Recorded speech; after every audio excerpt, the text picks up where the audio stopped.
Welcome everybody. It's great to see you all here. I'm Randy Wyckoff. I'm the Dean of the College of Public Health, and I'm pleased to welcome all of you and everyone online to the first Leading Voices in Public Health lecture for the new academic year. For those of you who don't know, Leading Voices started in 2007. Since then we've had over 100 speakers, ranging from politicians to book authors to performing artists to researchers. And the whole idea behind the series was to bring in folks who could help us think a little bit differently about some of the health challenges we face in Appalachia. Now you may wonder why someone talking about uranium mining in the Navajo Nation is relevant to what we do in Appalachia. But if I told you there was a talk tonight about an extraction industry that caused direct health consequences to the miners, that impacted the communities around them, and despite millions of dollars coming out of the ground, those communities were impoverished with lack of educational opportunities, lack of jobs, you'd say that sounds an awful lot like Appalachia. The only difference is here it's cold and there it's uranium. So I'm really excited to have our speaker with us tonight. And to introduce him, I'm going to ask Dr. Rod Handy, our chair of the Department of Environmental and Occupational Health and Safety Sciences, to introduce our speaker.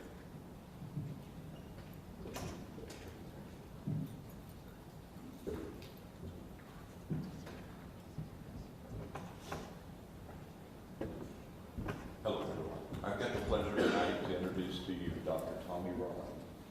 Tommy Rock is currently an assistant professor at Northern Arizona University, which is also his alma mater, where he got his degree in earth science and environmental sustainability. I had, just a great pleasure of becoming acquainted to him in 2018. I want to make sure it wasn't 19, 2018, that I had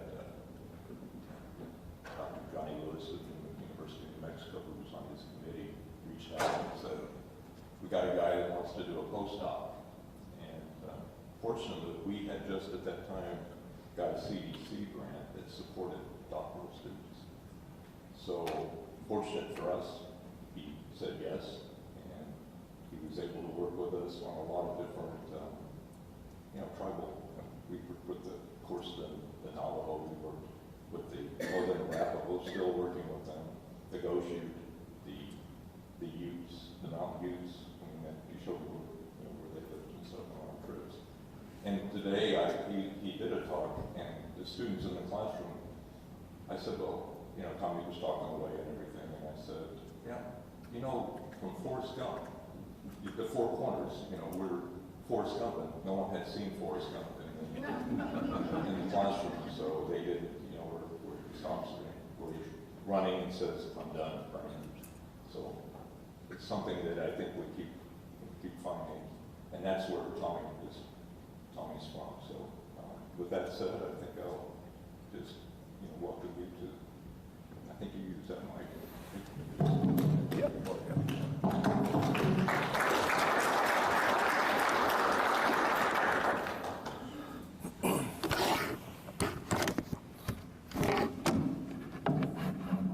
Hello? There you go.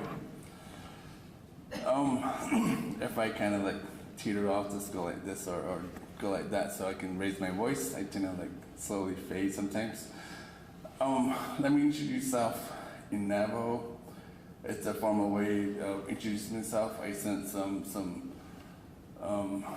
web address to this place so they can see the slide feed. So yeah, that tells you Tommy Rotten Shadow.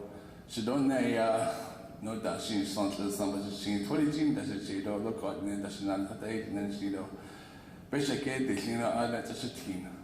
I don't they can plan the other shout out. They didn't. Hi, my name is Dr. Tommy Rock, and what I just said is I said my clients. I have 4 clients. This maternal clan, and I said my clans are the Ute Salt clan. That's my mother's clan. My father's clan are the Mini Goats clan, and my paternal grandfather are the Bitterwater clan, and my paternal grandfather are the Bitterroot clan. Those are my 4 clans. And I said, I came out of Copper Canyon. That's where my grandparents reside from. That's where we have our livestock from. And I said, I am a professor at Flagstaff at Northern Arizona University. That's what I said. And that's a formal way of introducing itself to my audience and to the indigenous people that are viewing in. And also, when I introduced myself, I said, Kahasni, that's one way of saying high greeting. And another way of saying that is Kwasan, 2 different ways. And the reason why there's 2 different ways, like in Navajo, there's like, we have our ancestors around. So when I say Kwasan, I'm referring to people that are here and the people, our ancestors that are present. So that's what I mean. So for the living and the dead, that's what I mean. That's who I'm greeting as well when I say Kwasan. And when I say Ta'astikla, I'm just referring to the people that are here or present right now and the people that are viewing. So that's the difference. And thank you for coming and thank you for inviting me here. And that is a picture of near my home.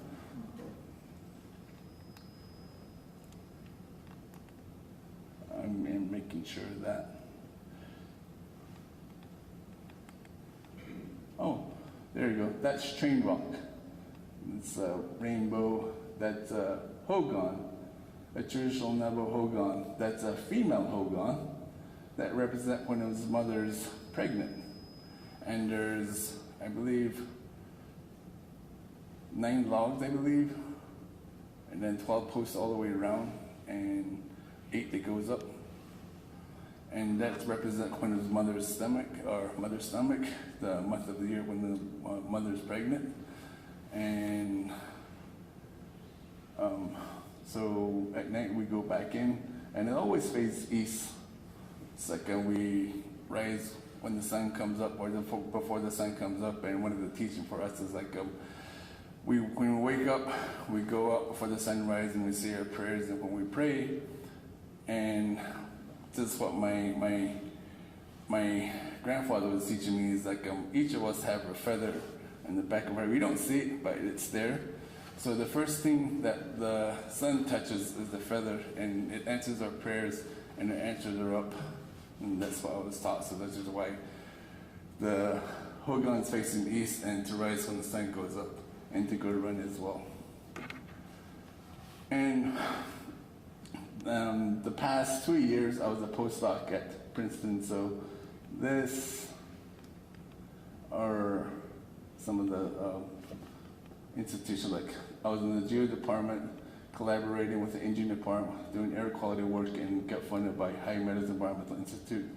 And Tulani Lake Enterprise is an organization, a native-led nonprofit organization that I worked with before, and I did numerous work with them. And the reason why I do what I do has to do with this guy. He's my grandfather. He was a World War II vet, and he was also a former uranium miner as well. And he passed from cancer. So that's the reason why I do what I do. Try to help my family members, community members, and my tribe, and other tribal nations that are facing the same thing.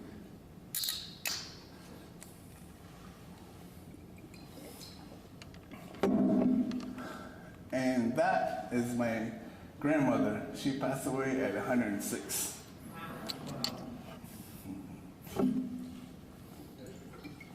And it's like I have a lot of fun with her, playing around with her. And I went up to visit her. Yeah. And my doggy, Mac, traveled the country twice. And fortunately he passed, so Ms. McDoggy. In historical contents, and I want to talk a little about this, which relates to this issue of public health as well as the manifest destiny, doctrine of discovery, and the Dawes Act, the Indian Reorganization Act, the Indian Religious Freedom Act, and the boarding school. And each of these policies have a tremendous impact on the indigenous populations of assimilation, forced assimilation, colonization, and many tribes that were lost around that time as well. And currently there are 574 federally recognized tribes within the United States. There are 63 state recognized tribes. The plenary power retained by U.S. Congress, and the Indian Citizenship Act was January 2nd, 24, and the last state to recognize this was the state of Utah back in 1957. And with the Indian Religious Freedom Act, even though Religious Freedom Act, or one of the stuff that's written in the U.S. Constitutions, the reason why we have this is because as indigenous persons, we don't have that freedom. Anytime we practice our culture, our tradition, our ceremonies, cops are always at our doorstep and telling us we're practicing witchcraft or we're worshiping the devil, so on and so forth. One of the incidents, my friend Daisy, she's Eastern Cherokee, that she went to an event in Detroit. When they were doing their ceremony, the cops came and broke that ceremony up. And even though Indian Religious Freedom Act, we have that, but it has no teeth. And also when it comes to our sacred sites, where we go to pay homage to our ancestors and practice our tradition and culture and so on and so forth, a lot of those places are just desecrated, and we can't go there. And when we talk about those sacred sites, we keep it secret for a reason, because it's exploited. You see, I don't know if anybody have been to the Southwest before or been to the West before, but you see a lot of the Kachina dolls or Kachina figures. We don't want any of our ceremony to be exploited like that and be profited off of. And I'm pretty sure you've heard of an incident in Sedona, Arizona, where, if you haven't heard about it, you'll hear about it now. It's an incident that happened in Sedona, Arizona, where a person was practicing a sweat lodge and using some native chants. And he was having people that are non-indigenous coming over and paying a lot of money to have these enlightenment, so to speak. And one or two people passed away and he was sent to prison. And when indigenous folks found out what he was doing, they told him not to do that. That's not the purpose of that. It's not meant to be profit off of, and is to be respected. So even though we have that, we still have issues with that. And for Navajo Nation, every tribe is different. And for my tribe, it covers Utah, a little piece of Utah is like on the top area. That's the Utah Navajos. Then there's some in Arizona and New Mexico. And it's broken down even more into like Western Shiprock Agency or Northern Agency, Eastern Agency, Fort Defiance, and Chinle Agency. And this little polygon is the Hopi Reservation. We surround the Hopi Reservation.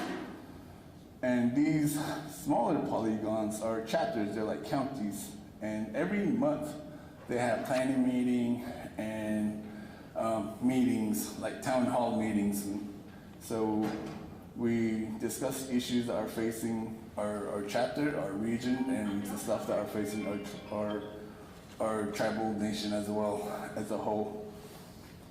And to do research, well, there's 110 chapters, and to do research, we get community support we get chapter resolution, we get agency support, and if it's environmental health study, we contact Navajo Nation Environmental Protection Agency, so they understand what they're doing, so we share data with them as well, so they're aware of data that will be coming in.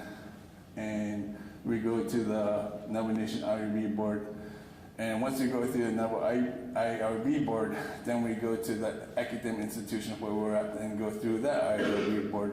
So all this process may take from anywhere from 6 months to a year to do, and depending on how many chapters that we're working with, because each chapter have their meeting on different days during the weekend, so we can't make all of them, so we gradually get all the support letter that we need, or community support letter that's needed. And it covered 27,000 square miles, and we are one of the largest, second largest indigenous population in the U.S. And Cherokee is number 1. And in this slide, I would like to show you where the uranium ore is coming from. It's between the Moenkopi and the Shunrup formations, right in between there, and that's the ore. The ore is coming from late Triassic period, and there's like a river that flew from Texas to Washington, and this big river had tributaries. So each of those tributaries, where the ancient water were flowing, the streams, the rivers, you see a lot of the ores there. So you see a lot of them in there. That's where the ore is coming from. This is Skyline. I put this up because there's people down below, and I did a study seeing if any of the dust from the top is going down below. I put one near the wall, one further away from the wall, and one where the people live. And I do see some of the uranium dust coming down in that area. And I wanted to put that slide in this presentation, but the GIS software that was working went kaput. So I tried my best to put that slide in there, but unfortunately wasn't able to do that. And another reason why I want to put this in there is because there's a documentary called Return of Navajo Boy, and it talks about the family that live in that area, and they built a home that was made out of the abandoned mine waste. The foundation was made out of that, and the family that lived inside that octagon, a lot of the kids were in direct contact. They were literally sleeping on that, and a lot of the kids passed away from cancer due to that. There's a few surviving members, and that documentary talks about the impact that it had on the family. And there's a person by the name of Judy Pasternak that did a story on that, and she ran that story in LA Times. And there was a congressman by the name of Henry Waxman from California that saw this story, and she got the five federal agencies together: U.S. EPA, Department of Energy, Nuclear Regulatory Commission, the Indian Health Service, and CDC, and told them to clean that mess up. And they started coming together and talking about remediation, cleaning up all these abandoned environments. That was the discussion started back in 2006. And the funny thing that I witnessed at the time, I was a master's student, and I went to one of the meetings, and in that meeting, my tribe and the Hopi tribe, they hired scientists. And at the meetings, they had U.S. EPA on one side, they had the Hopi and Navajo on another side. And each time one of the scientists would mess up even the measurement, when they're talking about water, for example, they say microgram per gram. And one of the scientists will jump up and say, "You're doing that wrong, it's wrong." It's like microgram per liter. It's like they'll go back and forth. And I found that amusing because here is this person from US EPA, a regulatory agency, sitting there, and these two scientists are having disagreement on measurement. And we're talking about exposure, uranium exposure to the public. And here are these two people arguing about measurement and anyway. So from where I'm from, you saw where the uranium ore is coming from the Grants Mineral Belt. That area, the ore is coming from the wastewater formation. It's part of the Morrison Formation, coming from there. And that is a map of the Grants Mineral Belt, and all the red dots are where all the abandoned uranium mines are located. And the reason why I put this up, Sanders community up, is I did a lot of my work in that area when I was doing my PhD, and which I will explain that a little bit more later in the slide. And this is another community where I did a lot of my sampling. And this is the petrified forest formation, sandstones, upper Chinle formation as well. And all these little dots that you see here, these are all the abandoned uranium mines, and most of the population live in that area and along that area. And people are still living there. And the community want to put a farming in that location, and we work with them on trying to accomplish that. And we're still working with them as well. And other institutions like University of New Mexico is getting involved with that as well, and talking about fighting remediation as well. And this slide talks about the mine spill that happened in 1979. And these are some of the accidents that's related to nuclear industry. I believe Chernobyl's on top, and at the very bottom is Church Rock. And 3 Mile Island is the second. That's 3 Mile Island accident. And if we looked at the radiation that was released, so right here is 270 million picocuries, and 3 Mile Island is 13 curies, and then Church Rock spill is 46 curies. So it's a little bit more than 3 Mile Island, but since this is on Navajo Nation, there's no publicity back in 1979, so nobody knew about it. And still a lot of people don't know about it. And some of the stuff that was released, there's the uranium, selenium, there's gross alpha as well, there's radium as well, thorium as well. And it's like over 200 times. It's like very, very radioactive. And I've heard stories from the people that were present when this accident happened. They're talking about walking in the water, having their at the bottom of the calf or bottom of their feet burning, or their legs being burned, because that was literally battery acid flowing down the river. And after the incident happened, or the accident happened, some of the sheep were deformed. Some of them were born without fur. So there's a lot of deformation that happened with the livestock. And cancer cases as well. And one person was talking about their relative having cancer at the bottom of their foot, skin cancer at the bottom of their foot.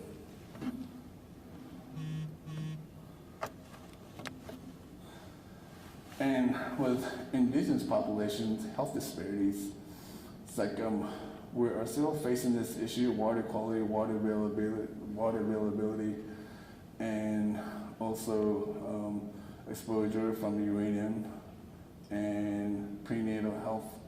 This study is being done by University of New Mexico, and they're seeing that when a person lives near an area that have past uranium mining, like the mother, that exposure is being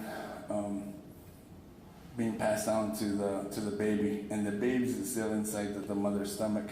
And when the baby is born, you'll get a sample of the placenta, and they'll get a sample of the baby's urine, and you'll see uranium there. When I was doing my PhD work, we would picture a sheep with a lamb inside, and we'll see uranium in the the baby lamb's kidney and liver and stomach. So there's definitely becoming more generational. This exposure is becoming more generational. This chronic exposure is becoming more generational. And some of the stuff that I look into is the pathway exposure, like air, soil, water, food, livestock as well, plants, and how it affects us.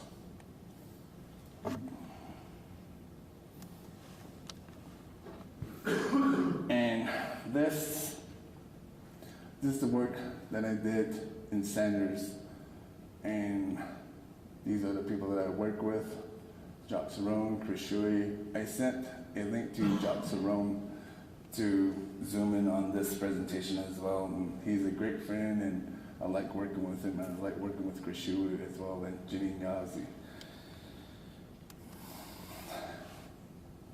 And for this is like the incident happened here, Church Rock, and this location, there's no uranium mining in that area, but the question is like, where is the groundwater, where is that coming from? So most of us, the people that work on this project, think it's the groundwater contamination is coming from here, from the over 20 years of mining and milling. They were dewatering the mine, so the water be flowing all the time because the water table is high and the ore is below the water table, so to dewater that and get to the ore. So the water is flowing year round, and the spill that happened from 1979. And this map shows you the abandoned uranium mines in Navajo Nation. These triangles are all the abandoned uranium mines, and the circles are water contaminated, unregulated wells that people are using. And the color means that the darker it is, there's more pathway exposure, like getting materials from these abandoned mines, abandoned mills, to building homes, foundation, horse corral, sheep corral. And on top of that, they have exposure to the abandoned mines and contaminated wells as well. And the white polygons, like no exposure in that area. And again, it's like there's the Sanders area, Sanders location. And this project, we got funding from EPA, Environmental Justice Grant. And I wrote the quality assurance plan, basically telling the community members that'll be involved how to do sampling. And it got signed off by US EPA Region 9 Quality Assurance Office and my tribe as well.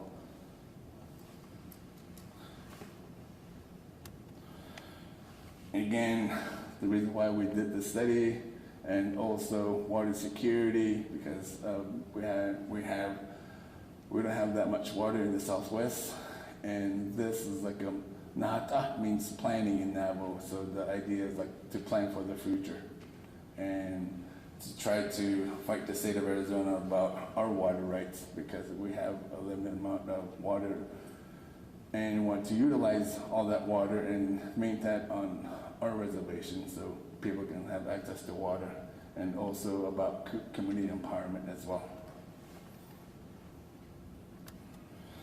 Again, the regulated water, they look like that, people being lined, and unregulated water source, meaning that they're not sampled on a yearly, monthly, quarterly basis on heavy metals, radionuclides. They're not sampled for waterborne bacteria.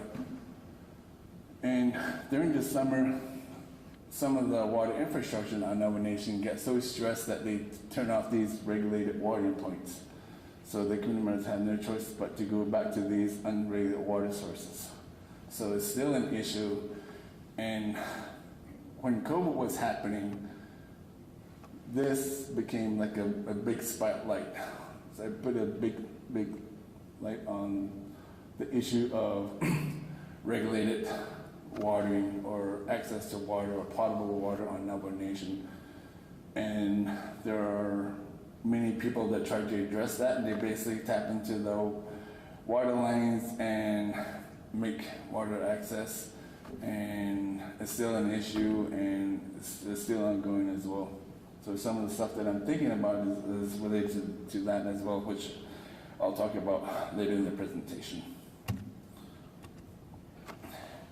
When we did this project, we did citizen science. We did 2-day training, and I invited Navajo Nation EPA to come over to witness it.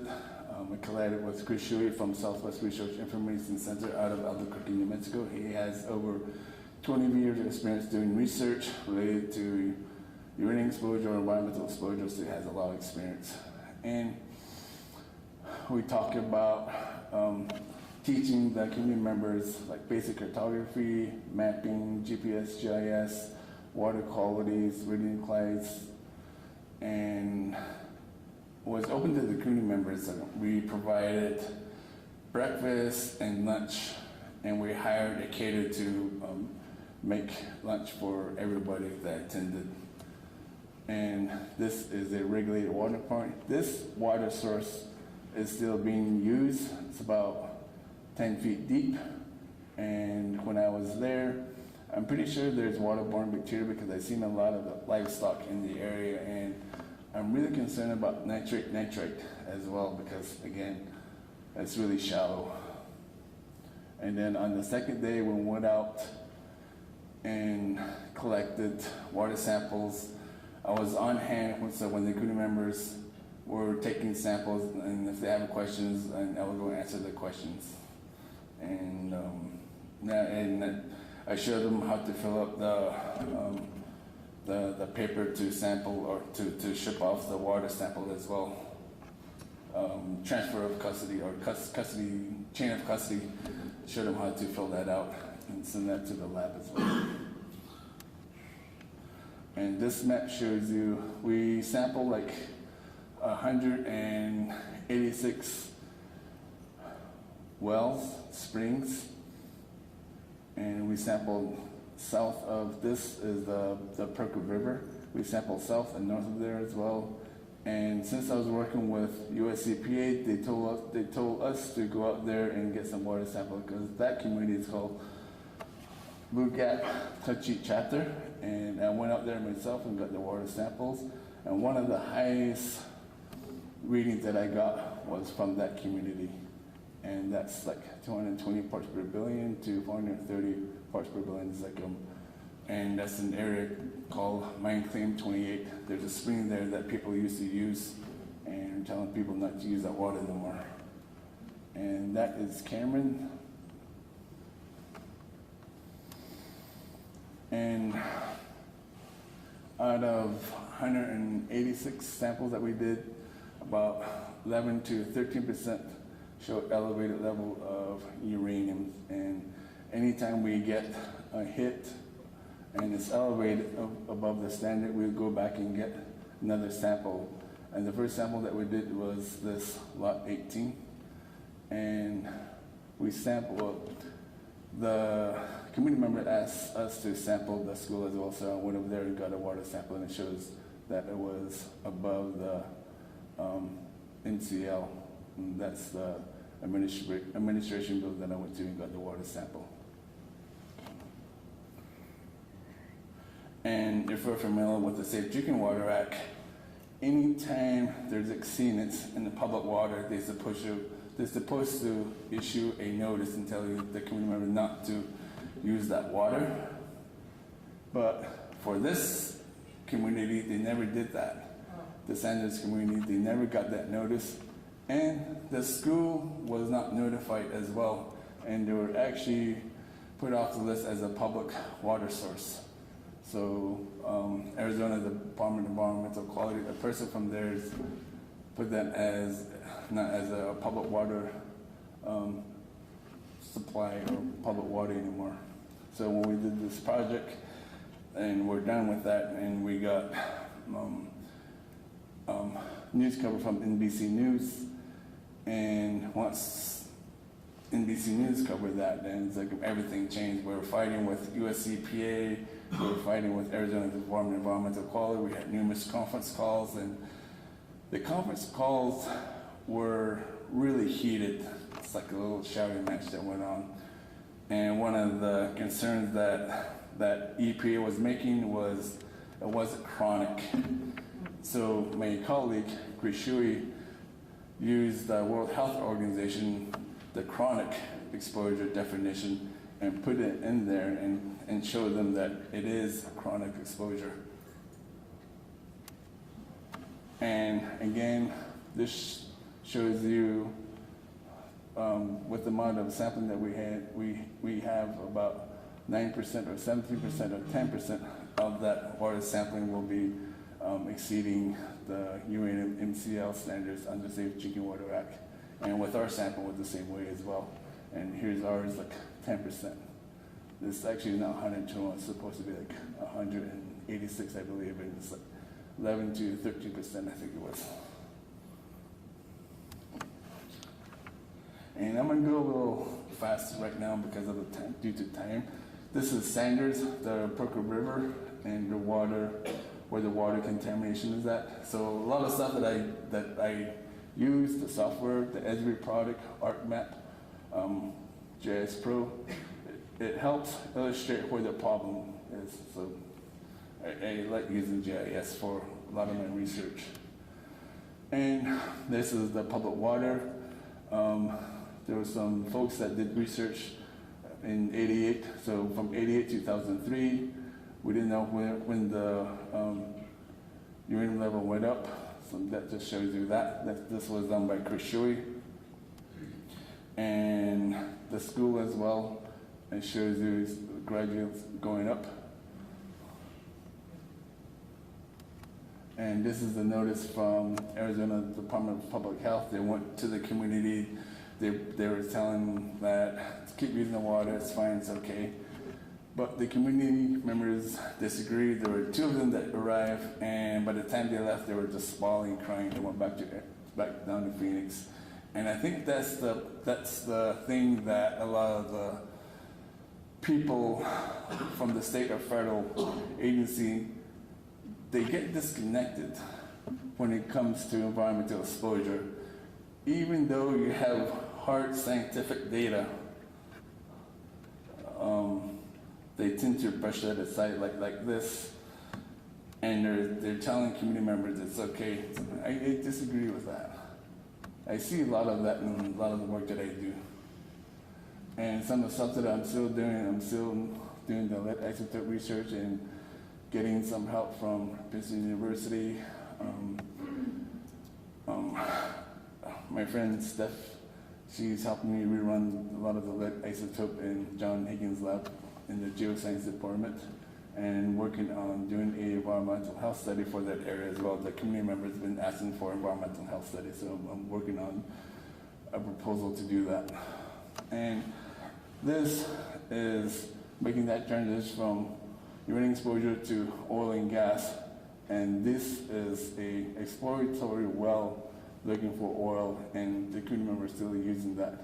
And I've seen a little oil on top of the water, and people are using that for farming and for livestock as well. And I've seen 3 or 4 of these being used, and the water is coming out, and again, you can see some of the oil on top of that real shiny stuff. And this is in Aneth, and a lot of the oil and gas field are coming from the Paradox Basin, the San Juan Basin as well. And this is the Paradox Basin, and that is the San Juan Basin. So a lot of the work that I'll be involved with are in those 2 locations, working with community there and talking about air quality and how that impacts our health. And this is a study that I was involved with from Princeton. And some of the number from here is like, the highest is like 200 or 2,400 parts per billion. And on this side is benzene, and that goes up to 1.4 parts per billion. And I want you to remember this and the numbers there. The reason why is this is a reference exposure level for benzene. And some of the stuff that I was showing you, it's like exceeding that. And a lot of the kids are being exposed to that.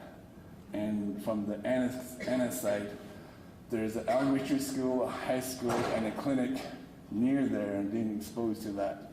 And some of them, sometimes during the winter, it exceeds that. It goes up even more. And that's just one gas. There's benzene as well. And the one I'm really interested in is hydrogen sulfide, so I wonder what the numbers are for that. And I put this as a reference, show you, like, for example, OSHA standards, that NOsh standard as well, and where their standards at. This one. And what it just showing you is like a little bit of one. And these are the community members that are being exposed, and that's chronic exposure. They live in that type of environment year round. And during the winter season, when it's cold, you see all the gases go down, so you see that inversion. And I took a picture of that, but I can't find that picture of the inversion that I took. And the Safe Drinking Water Act, the limitation, alternative, and ways to preserve Navajo culture as well. And this is one of the projects I work on and got some funding from Wine to Water and improve these spring catchment system with Princeton and put in much thicker pipes. And it's working. When I was working on this project, I had some of the tribal folks that work. This is inside the tribal park. They're not allowed to have running water or electricity. So the tribal park folks were telling me this is not going to work, but I proved them wrong, and I love doing that. And this was done by the Sixth World Solution, putting in water catchment system. And this is one of the projects I work on. I replaced this big tank and put in a plastic 2,500 gallon tank in there, and it's full, and people are using that, and I'm very happy about. And this is along the Little Colorado River, working with the Wine Lake Enterprise. My main project for this one was looking at water quality, getting the water sample, and making sure that the water quality was safe, so people in that area can use that. And how does uranium get in the water, in your bodies? Through inhalation, dust, and the most likely way of uranium getting inside your body is water. It's like drinking contaminated water. Sometimes plant, but most common is through water. And exposure, poisoning, occupational exposure, bystander exposure is like this is mostly where we are. Where a lot of my work is chronic exposure.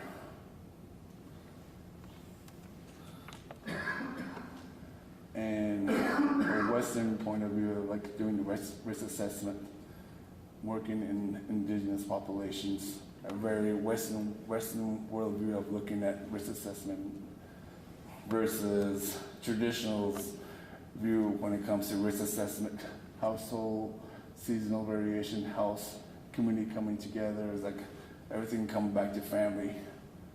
And this circle is like, this is more linear. This is more a circle. And then for indigenous worldview, that's a lot of stuff that we do is in a circle. And this is another way of looking at it. Risk assessment. This was made by Jamie Denentutu working with the Swinomish tribe up in the state of Washington. It's called Indigenous Health Indicator. It's very similar to health impact assessment. And the Sanders outcomes, like Sanders, they have a Sanders Homeowner Association. The school got a water filtration system. My tribe took over the regulatory responsibility as well. And again, I'm still doing research, looking at groundwater contamination and where it's coming from. And this is the type of work that I'm doing.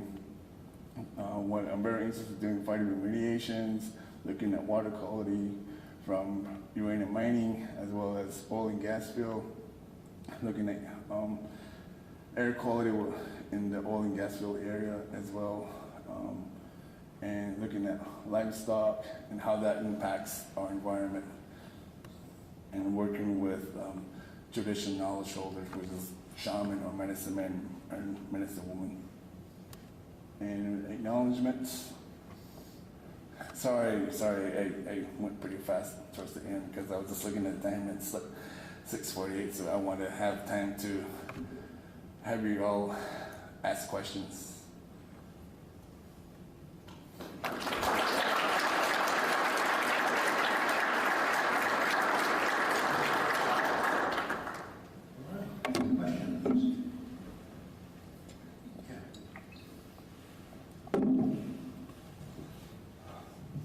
And two questions. The first is, who owns the land and the mineral rights on Navajo Nation? And if, as I suspect, it's the federal government, what keeps them from suing them? The second question is, does anybody test the rainwater to see if the contamination actually from evaporation makes it up into the clouds and back down? I think you just answered the first question yourself. It is the federal government. And the mineral rights, some of it belongs to the tribe, but some of it belongs to some of the mining company in the area. And my tribe is, for example, over in Church Rock, New Mexico, there's a company that came from Canada, and part of the reservations are checkerboard, meaning that some of those checkerboards are owned by individual family. It can be Navajo or non-Navajo that own that little piece of land. And if it's non-Navajo or Navajo, they can go sell the lease to a mining company, which happened over in Church Rock. So this company from Canada came in and started drilling for uranium ore. But they are stuck there. Even if they mine it, they're surrounded by Navajo Nation, and Navajo Nation controls the road, Navajo Nation roads. So they are forbidden to transport any uranium ore within Navajo Nation and within Navajo Nation land. The stuff that's going on over in the south rim of the Grand Canyon, the highway is a state highway, federal highway as well. So even though it goes through Navajo Nation, the Navajo Nation can't stop it. So that's the big difference between what's happening in Church Rock versus what's happening over on the south rim.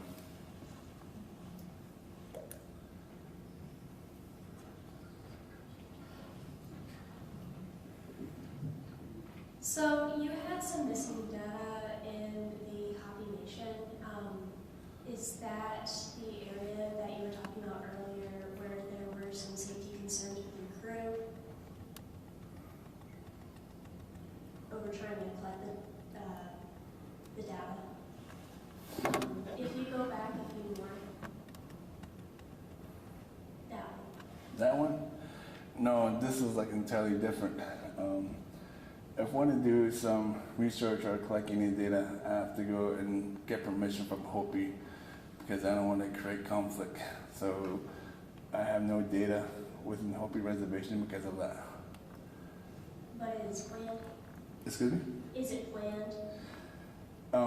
I am talking with a person from Second Mesa on Hopi, and we're talking about doing some work on water quality. And for Hopi Nation, their water source is elevated in arsenic just naturally, just because of the geology. So they have an issue with arsenic, and they've been fined by USCP before. This is like public water, and for Navajos that live near there, like in that area, there's a place called Jedito, and they don't have public water or a regular water point where people can get water. So they go to Hopi to get water, and that water that they're getting is elevated in arsenic. Even though if they get there, it's like there's still an issue, and it's related to this talk about public health. Hi, thank you for your presentation. I wanted to ask you, did you encounter any challenges, or what was your experience like when you were engaging the community to work with you in the projects? From the community side, I have no problem, and as a matter of fact, when I was doing some of the environmental justice work with Talana Kingdom Prize, when I was working with the community members, I told them that call me anytime, and one person or two people took advantage of that, and they called me, one person called me at 10, and another person called me at 11. I didn't mind that, because what I like is questions, and the person that called me at 11, we had a 2-hour conversation about water quality, and for me, I enjoyed that. I really enjoyed that, and the person benefit from that as well. So it's like the people that I work with the community members that I work with, I usually give them my contact information, my cell number, or my email, so they can contact me and ask questions. So with the community members that I work with, I encourage them to ask questions. Thank you. But some of the difficulties that I've had with was from US EPA, not with the community, but with the federal government. Thank you. So the mining is ongoing, is what I'm understanding, and that are there new rules about the polluting, so that they have new regulations about allowing the pollution, and that the cleanup is not from the old mining, or is all ongoing polluting and that's not resolved yet? There's no new uranium mine on Navajo Nation. We have a moratorium on that. So nothing's happened on Navajo Nation, but off the reservation, yeah, there's new mining that's happening, like on the South Rim. So that mining is happening. And anytime the conversation about new mining comes up, there are a couple of grassroots organizations that will come together and put a stop to that. One of them is the Whitewater Pond Road, which is over in New Mexico. Then there's INDOM as well as Eastern Navajo against uranium mining. And there's also Dene Care. They're like watchdogs, like constantly being aware of where natural resource extraction is happening. So one of the new topics that's hitting my reservation has to do with the hydrogen pipeline being piped across Navajo Nation. And last year, around December or January, there was an incident that happened, or an accident that happened over at a place called Shiprock.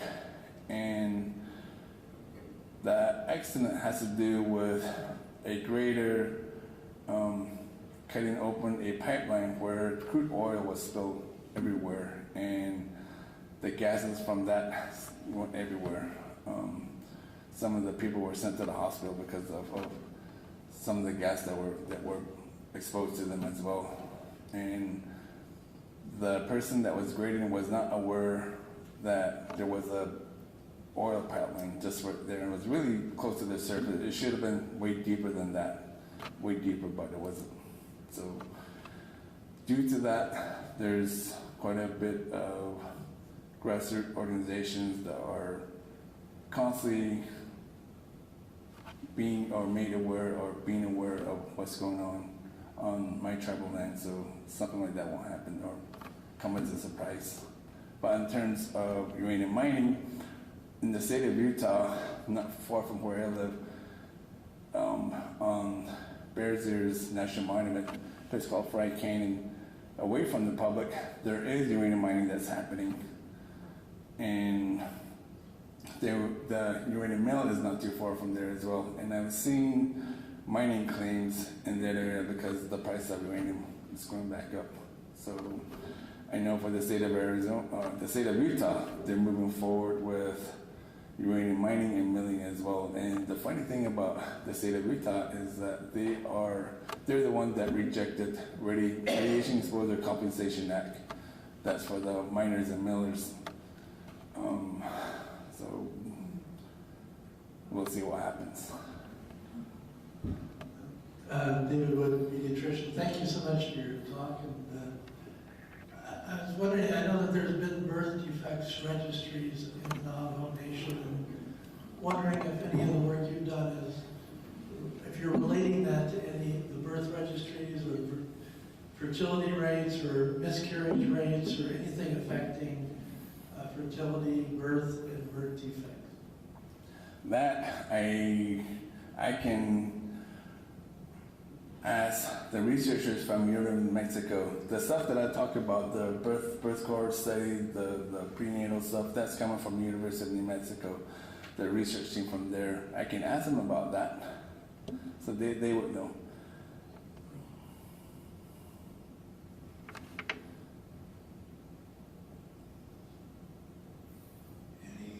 Any follow-up questions? Yeah.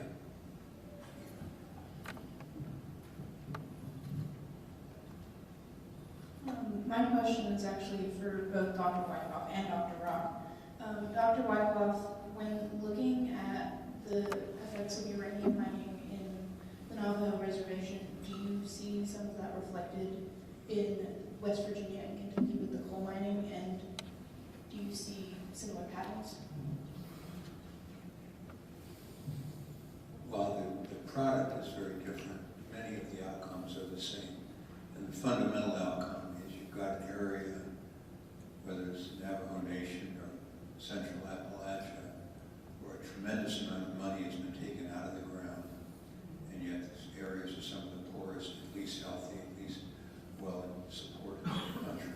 So yeah, there are similarities. There are obviously differences in the kind of toxicity associated with uranium than coal, but I do see a lot of similarities. Yeah, I agree. And when I was talking about doing this presentation, I was mostly talking about uranium. But with uranium ore, that's just one piece of it. It's actually a mixed exposure that's happening, because from when you look at the uranium decay change, it's like from uranium all the way down to lead, and everything in between, people are being exposed to that. It's not just uranium.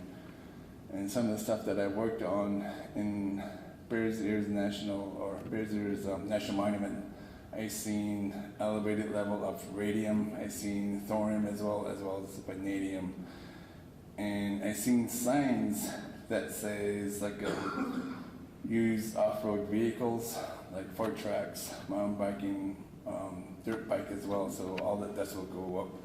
And there's a place over in Fry Canyon. There's a former uranium mine called Happy Jack. It's on top of a hill, right on top of a ledge. And I seen washes, like 2 washes that come from there. And when I took some sample of that, I seen thorium that was elevated, uranium was elevated, vanadium and thorium as well.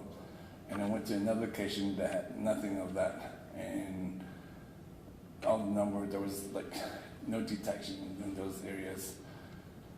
So the people or the public that goes to those areas, they're being exposed, they're breathing all those in. And the stuff that I put on here, especially when it comes to the dust, is like, if we look at air quality, it's like, I think the smallest it goes is like 2.5 micro. And those dust, some of those are so fine and smaller than that. And the smaller they are, the finer they are, it'll go deeper in your lungs, and that's an issue. And there's some studies that was done by University of New Mexico at a place called Blue Gap Plateau chapter as well, and another one that was done by Navajo Technical University as well. They found the same thing as well. do you think, like, you talked about the community education, like educating the Navajo community about water testing and stuff. Do you think if we did something similar to that with just community education in general about the effects of coal mining in West Virginia and Kentucky, that would have some benefit? Yes, doing community outreach, and one of the things that always comes is like having a centralized data, it's like a data set that people or the community can go to get that type of information so they become aware.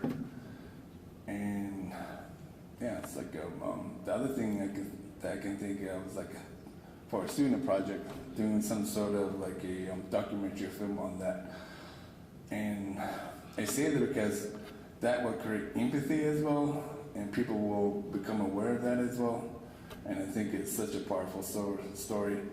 You don't have to be a scientist to do something like that, but I like using media like that. So it educates just the general public as well, so they become more aware of it, and again, creates that empathy as well.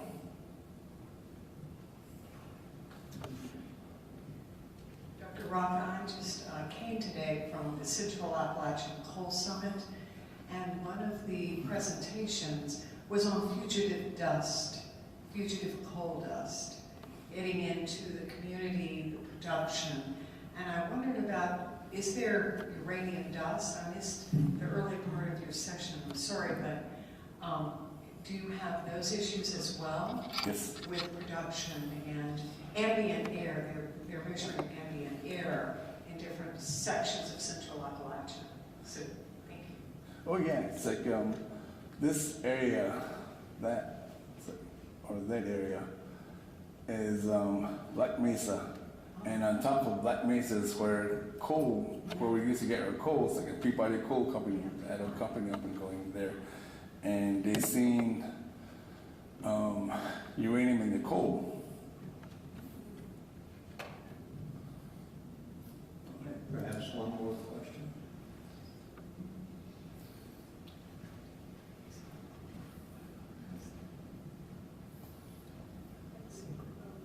Dr. Rock, is your group focusing very much on environmental remediation? If so, are there any strategies that you're currently using or planning to carry out? And actually, yeah, it's like I am very interested in fighting remediations, and I am interested in doing hemp because I am curious I'm very curious about if that can improve water quality, and I was wondering if that can improve soil as well, get all the heavy metal like uranium out of the soil and get rid of that as well.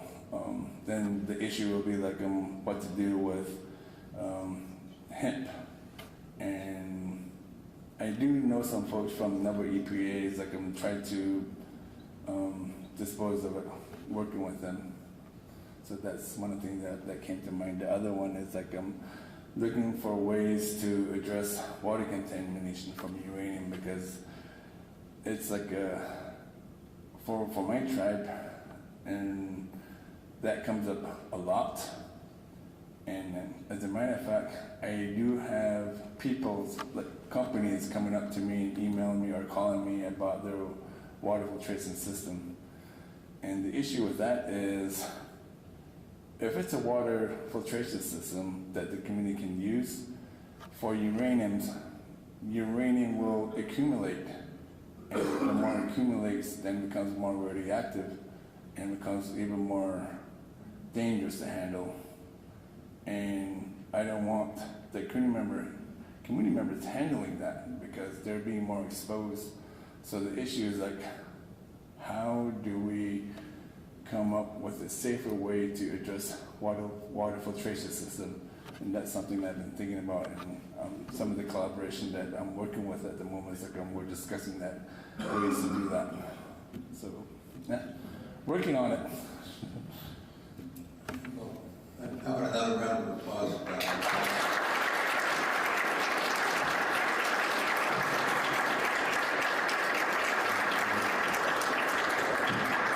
Knowing that he flew in, we always have gifts that are slightly too large for carry-on luggage.